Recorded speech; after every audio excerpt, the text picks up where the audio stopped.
plus yung content ng People's Initiative na voting jointly. Well, hindi na muna yung content kasi ano, but questioning why COMELEC is receiving the papers and why COMELEC seems to know what to do with the papers.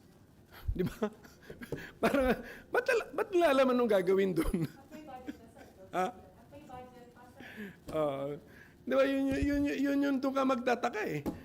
Sino ba nagbigay niyan? Hindi namin kilala eh. Okay? So, most likely, hindi kayo nag-usap. Pero alam nyo na yung gagawin nyo. Magbilang, automatic. Bilibilangin. Bakit? Sir, sabi nyo kanina, very accommodating ang description nyo. Pero is it giving rise to suspicion na mukhang part kayo ng plano for People's Initiative kung tuloy-tuloy kayo ng pagtanggap without asking, without any question? Sana masagot yan sa hearing ni Senator Amy Marcos. Ano natin yan.